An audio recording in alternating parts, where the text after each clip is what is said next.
What's going on, everybody, and welcome to the Other Side of the Firewall podcast, where we talk about the latest and greatest in cybersecurity news, as well as we highlight those movers and shakers and glass ceiling breakers, those people of color who made it to the other side of the proverbial firewall. My name is Ryan Williams, and as always, I'm joined by Shannon.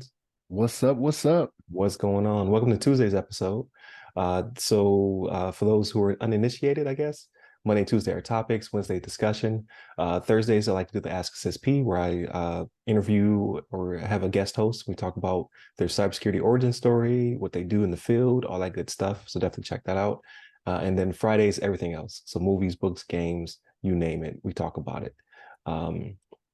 If you are also new and have not liked, shared, or subscribed to the episode, please do so. I always forget to plug this. So our YouTube numbers, rookie low. I need to pump up those numbers. So definitely go over to the YouTube side of the house, watch our beautiful faces on camera, and click that subscribe button. And then for all the audio listeners, please continue to share us, like, subscribe, all that good stuff, and leave a review. That definitely helps us to pop up in those different websites and spotlights and things of that nature. So a good reviewed podcast gets circulated more. So definitely do that for us. So without further ado, I give it to Shannon. All right, everybody. So this article is from PCWorld.com, and it's written by Hans Christian Derschel.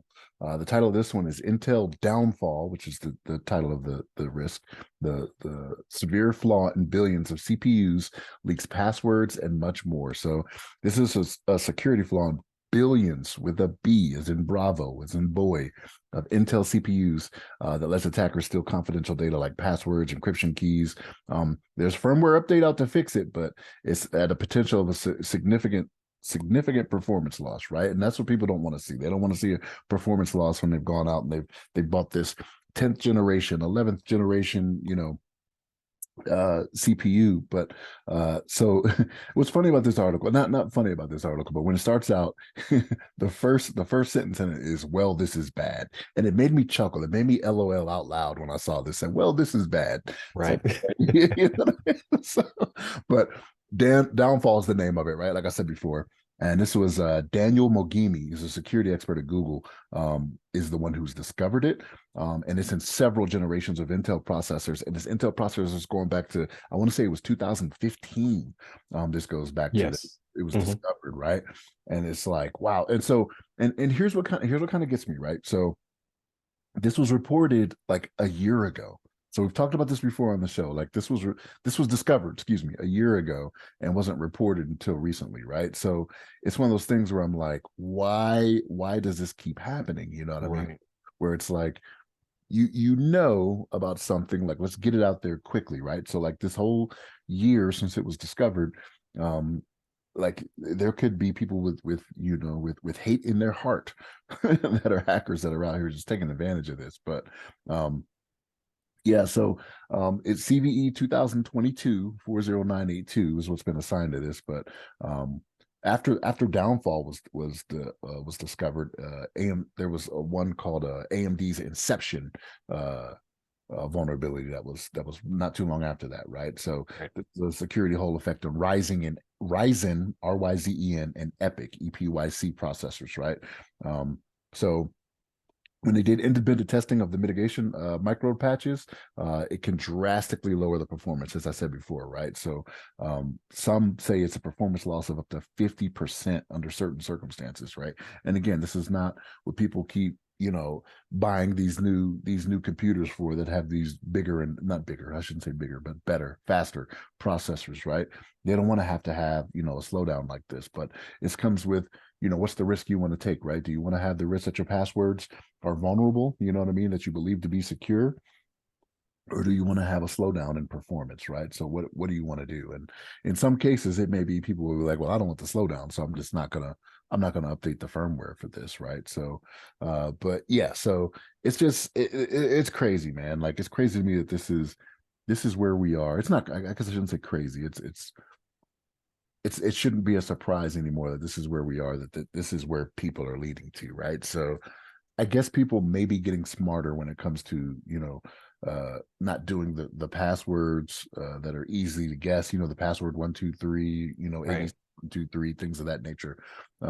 so this is the route they have to go now, right? So yeah, we may have patched up one area, and technology has made it easier, right? You have your password managers, password wallets, whatever you want to call it, to where people are like, okay, I'll use this now, right? Since I don't want to have to remember, the 30 different passwords I have to have for everything in life, right? Because even when you're at work, you have like when it comes to passwords, like almost every job probably has it to where they have a certain what do you want to call it, like a, not like a trail, but like a certain sequence you would have to use, right? Uppercase, lowercase, numbers, special characters. Right.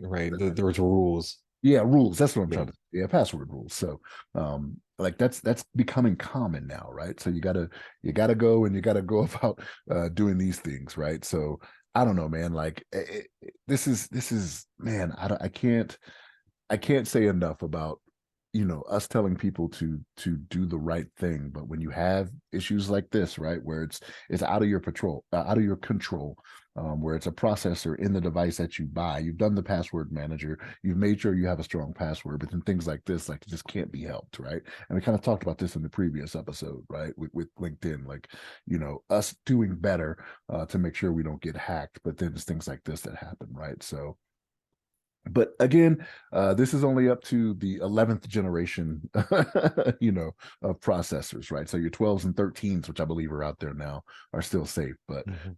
this vulnerability, again, existed since at least 2015 when Skylake was released. But just make sure you're going out there, you're doing all the patching that you can, right, to the operating systems, for your firmware, for components. Make sure you're out there being safe, people doing what needs to be done. You know what I mean? But Ryan, what's your thoughts on this? Yeah, it is really bad. Like he wasn't lying. So that billions of processors, right?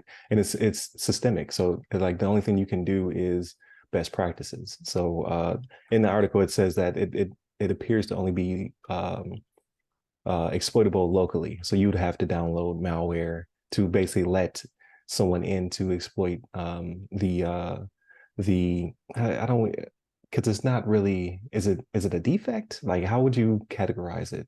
Because it's within the system, right? Like it's not something that um diminished over time. It's not something that was there was no supply chain attack or something that was patched into it that caused the issue. It was born this way. So um it's like I kind of freaked out myself when I saw it because I was like, okay, I'm good because I don't have that processor. And I saw the Ryzen, so I was like, oh, I got one of those. I got an i5. Um, so I looked a little bit into it, and I think I'm 12th generation, I believe. I could be 11th. It's hard sometimes to figure it out. I'm no longer a PC builder, right? Like so offline, I've been sending you and Levon messages trying to do my own upgrades now that GPUs are affordable, right? I can get in the 4000 series finally. Uh, the bots aren't buying all the GPUs, but I digress. So what you can do to protect yourself. So you need to research to see what type of processor you have, whether it be Intel or AMD, and what generation it is. Um, I kind of give this guy a little bit of I give him a complete pass. Like he found it and he reported it almost immediately, right? He gave them what I believe to be a long tail on it, only because it is billions of processors, and the fix is not great. Like you said, like the fix causes a degradation of almost 50%. No one wants to buy like, regardless of when you bought it, whether it be 2015 or recently, you don't want to buy a product for then it to become 50% less efficient, right? So there's some risk mitigation there. Like how exploitable is this? It seems to be only locally. We already have parameters in place to keep people from downloading bad links and things of that nature. Maybe we can let this slide for a few years before we upgrade, right? That can be the thought by the team.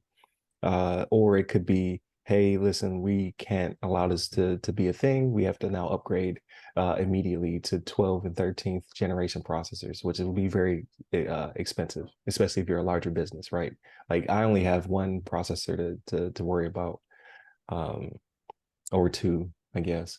But if you're a big company where you have a server farm full of these things, like maybe you say, well, like, we need to figure out what our risk mitigation strategy is. We need to make sure that we keep people from downloading these potentially bad links or patches, and we need to keep moving for the next whatever your tech refresh cycle is, 3-4 years, whatever that is, until you can move on to the next best thing. But we can't pull a patch or patches because it would make us extremely slow. And maybe data transfer is our thing. Maybe the availability is higher on our CIA triad than integrity and confidentiality. I don't know. I don't know what your business is. Like, you have to come up with your own strategy. But we're all affected. Like, this is a global impact, basically. So he wasn't lying. This is pretty bad, and it's not highly publicized, which is a good thing.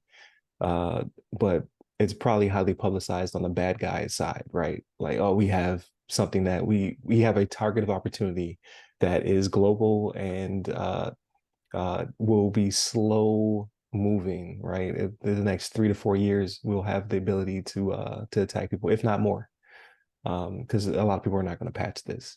On our side, like, we have this article that was translated from German into English, which is being circulated, which is good, but it's not. I on LinkedIn, I think I saw it. It was buzzing for a year. It was on the top of my or I'm sorry, not a year, a week. It was on the top of my trends on LinkedIn. You go to the right hand side, it says trends. It was up there for a week, and now it's gone. So anyone who missed it probably won't see it. So, like, our community might care about it, but the common individual, it would be out of sight, out of mind within the next few weeks. And they maybe they patch and they wonder why their performance is so crappy, or maybe they never patch and one day they're exploited. But the point you made about it has to be done locally, right? So, like, we're seeing it, we're reporting it every week, right? About how there's some type of malware or something out there that's coming down the pipe, right? That people are being exploited with. So it's not a hard reach for me to say that, yeah, this is, like, it's affecting systems in the billions, right? So, like, Yeah. how many people are out there just not doing what they need to do, and they don't know they're affected, right? Like, this could be slow, one of those slow things. Like, they don't know how their password got hacked. They're like, I'm doing all the right things, right? I have the password manager, I have this. Well, it's in the house. The malware is coming from in the house, right? It's like like, the malware is coming from in the house, So, I mean, it's just something that that year, you're willing to give a pass more so than I am, right? Like, to know about it for a year, like, it's unacceptable to me to do something. Right.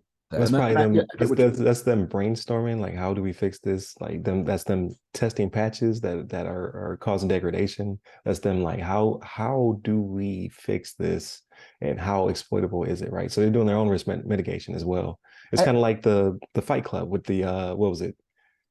It was the why do you do a recall, right? Like, you do the math, like, how many people are going to be affected, how many deaths will there be, how many lawsuits will impact us, and then when it hits a certain threshold, he's like, okay, we need to tell everybody. But even then, it's like, to me personally, and I can't say I wasn't a fly on the wall, I wasn't in the meetings, right? But I think it was more of the degradation thing that they were concerned about. They were like, if we slow these down by 50%, another report said 39%, but that's still pretty high, right? That's high. 40 to 50. I think that was the tack they took, was, we don't want to do that, right? Like, how can we then advertise? We put all this money in advertising and saying this 11th gen is this, 12th and 13th right. Effective, but 11th gen is this, 10th gen is this, you know what I mean? So I don't know. I think that was the risk they took in not showing the performance degradation. But again, I'm guessing here, right? Yeah, no, definitely. So we'll see what comes of it. I mean, we could literally be talking about this for years, because it takes a long time for people to cycle out their processors. Because if it works, it works. If you're not top end gaming rig, like, you can sit on the processor for a decade if you really wanted to, right?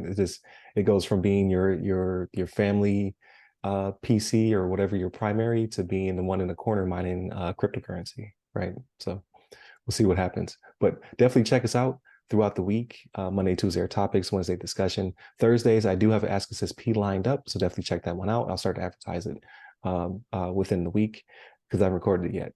And then Friday, everything else. So hit us up at the website, so go by our name. You can hit me up personally. I'm at RY Security Guy. That's RY Security Guy on pretty much everything. Stay safe, stay secure.